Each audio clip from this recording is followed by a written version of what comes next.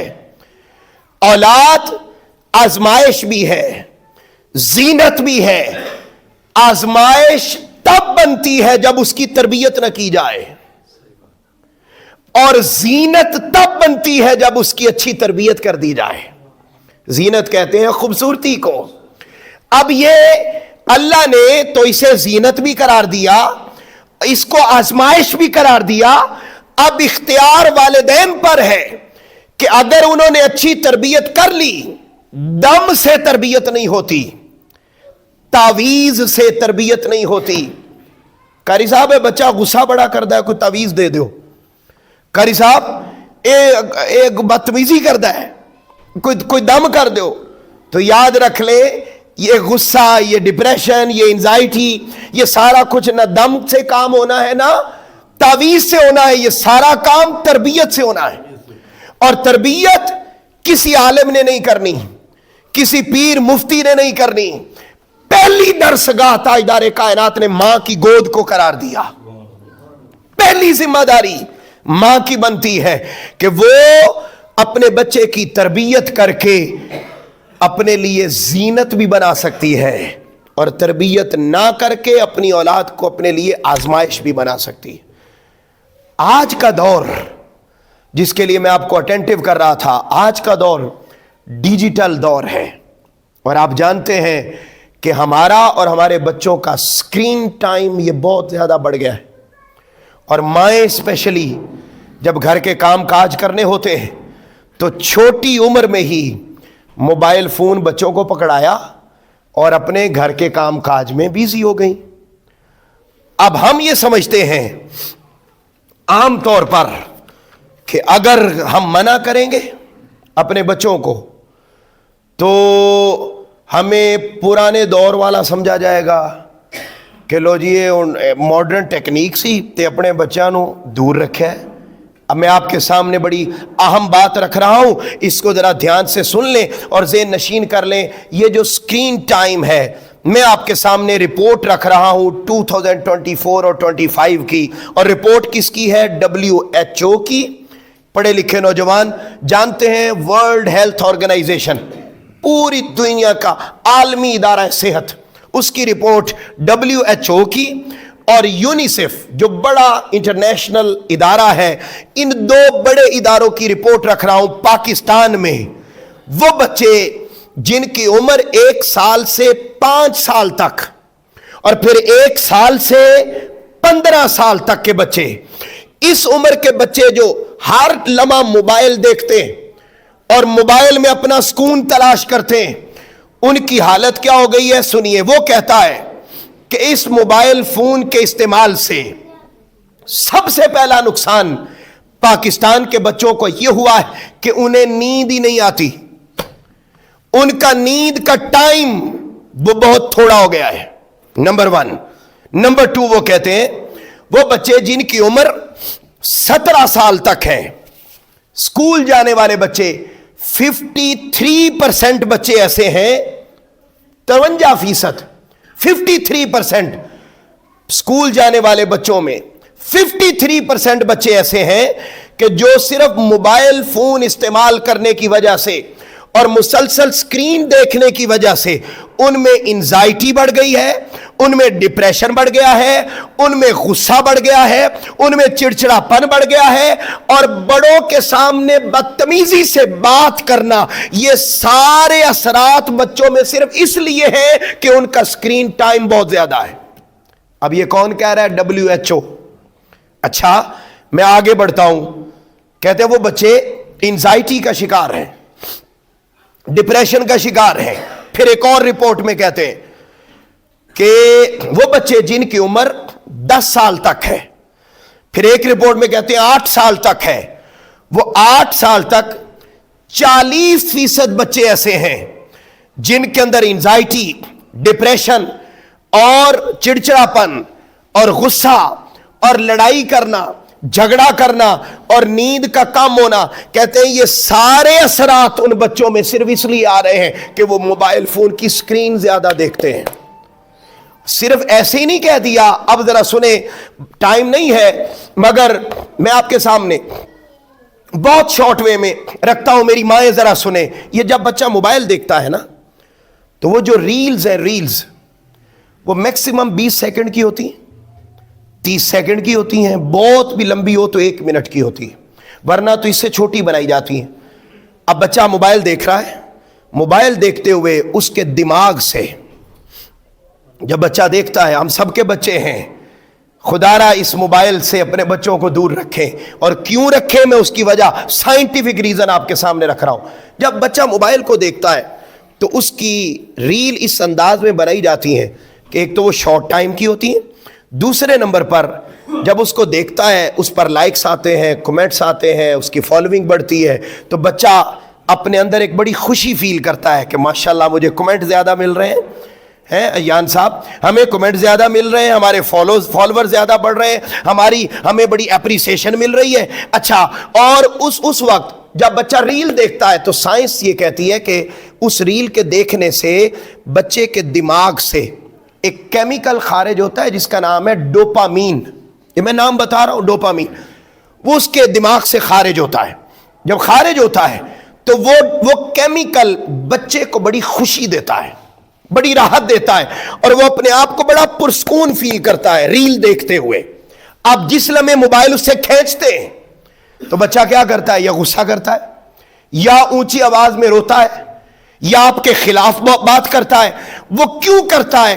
وہ جو کیمیکل اس کے دماغ کو ڈوپامین مل رہا ہوتا ہے, جس لمحے آپ نے موبائل چھینا وہ کیمیکل آنا اس کے دماغ میں جو اسے خوشی دے رہا تھا وہ بند ہو جاتا ہے, اور اسی لمحے وہ بچہ ریاکشن کرتا ہے, اور وہ ریاکشن نیگیٹو ہوتا ہے. آپ کیا کرتے ہیں, آپ اس کو اسی کنڈیشن میں اور ڈانٹ دیتے ہیں. جب اور ڈانٹتے ہیں وہ بچہ مزید بگڑتا ہے, سنورتا نہیں ہے. یاد رکھ لیں, جس بچے کے ہاتھ سے, یہ میں آپ کو پیرامیٹر دے رہا ہوں, جس بچے کے ہاتھ سے آپ موبائل پکڑیں اور پکڑنے کے بعد وہ رونے لگ جائے, اس میں چڑچڑاپن آ جائے, وہ منہ بنا لے, تو سمجھ جائیں کہ اسے موبائل کا نشہ ہو چکا ہے. اس کو ڈیجیٹل ایڈکشن کہتے ہیں. جیسے بچے اور ہمارے نوجوان سوسائٹی میں اور نشے کرتے ہیں, مجھے تو معلوم نہیں ہے ان کے نام, جیسے سگریٹ کا ایک نشہ ہے, لوگوں کو لگ جاتا ہے, حقہ پیتے تھے, یہ نشے تھے. اب میں آپ کو بتاتا ہوں, اسی طریقے سے یہ موبائل, اس کی ریلز کو دیکھنا, یہ دور جدید کا نشہ ہے. اب وہ بچہ جو ریاکشن میں روئے, ریاکشن میں غلط ریاکٹ کرے, تو سمجھ جائے آپ کا بچہ ایڈکٹ ہو چکا ہے. اب اس ایڈکشن کو بالکل اسی طرح روکا جا سکتا ہے جیسے باقی نشوں سے کسی کو ہٹانے کے لیے ایفرٹ کی جاتی ہے. والدین کو نمبر 1 تو اگر ایسی کنڈیشن پیدا ہو جائے تو بہت تحمل مزاجی کے ساتھ اپنے بچے کو اس ایڈکشن سے نکالنے کی کوشش کرنی چاہیے. نمبر 1. نمبر 2, بڑی اہم بات, اس کو ذرا اور سن لیں, اس کا نقصان بے شمار ہیں. میں صرف ایک نقصان عرض کر کے بات کو ختم کر رہا ہوں.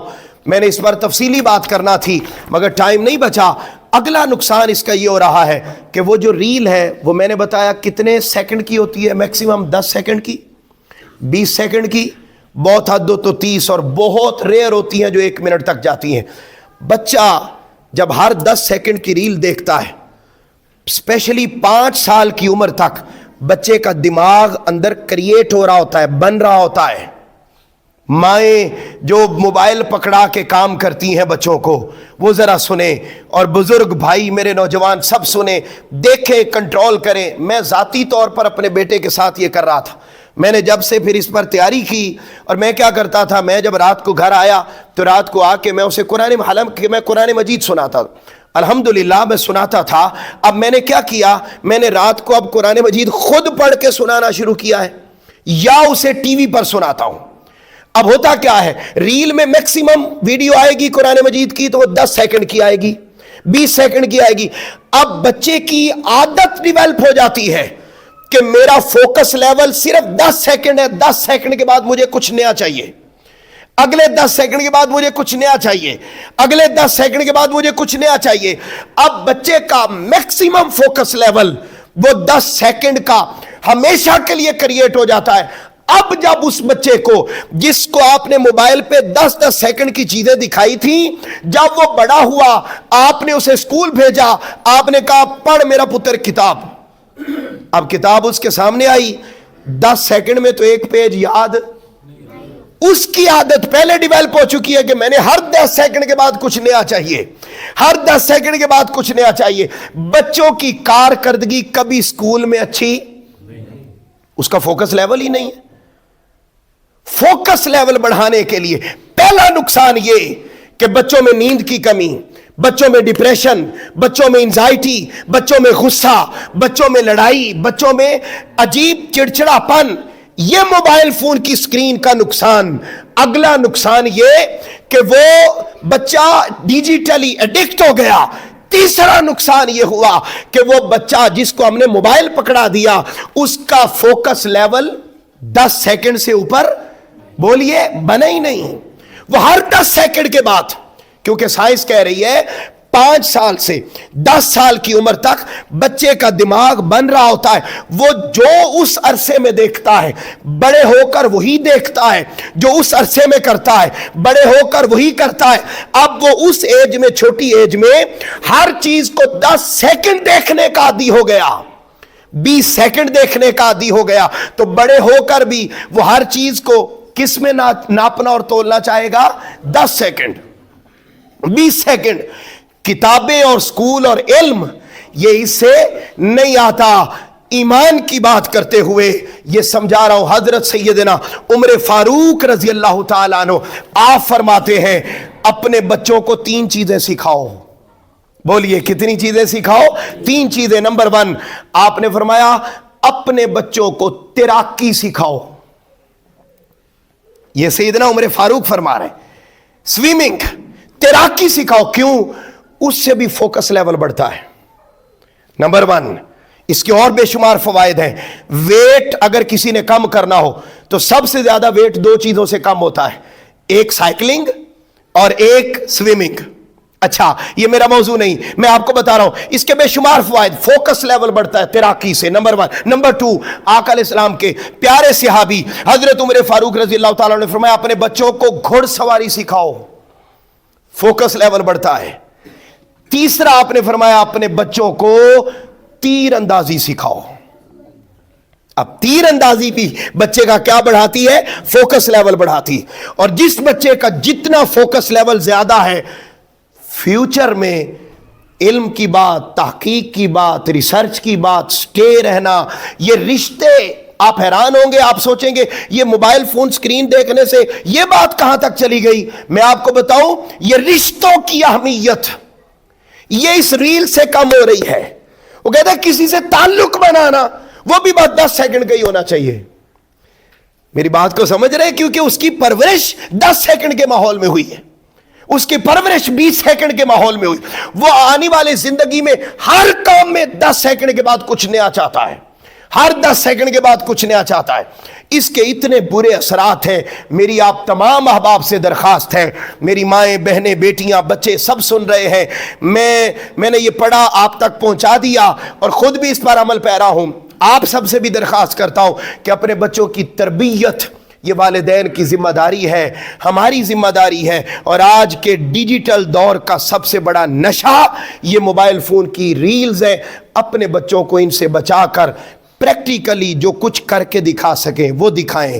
لمبی ویڈیوز موبائل پہ نہیں، اچھی ویڈیوز آپ ٹی وی پہ بچوں کو دکھا سکتے ہیں۔ ہم بھی بچپن میں لمبی ویڈیوز، وہ ڈرامہ ٹی وی پر اگر کوئی آتا تھا تو وہ گھنٹوں پر ہوتا، تو اس سے ہم کوئی سوچ پاتے، کوئی انالیسس کر پاتے، اس سے ہمارے اندر وہ ایبیلٹی پیدا۔ آج وہ ایبیلٹی بچوں میں نہیں پیدا ہو رہی۔ ہمیں چاہیے کہ یہ والدین کی ذمہ داری ہے، اس لیے فرمایا اولاد تمہارے لیے زینت بھی ہے، آزمائش بھی ہے۔ اچھی تربیت کریں گے تو زینت بن جائے گی، اچھی تربیت نہیں کریں گے تو ہمارے لیے آزمائش۔ ذمہ داری والدین کی، اللہ رب العزت ہمیں اس ذمہ داری کو نبھانے کی توفیق عطا فرمائے۔ وما علینا الا البلاغ المبین۔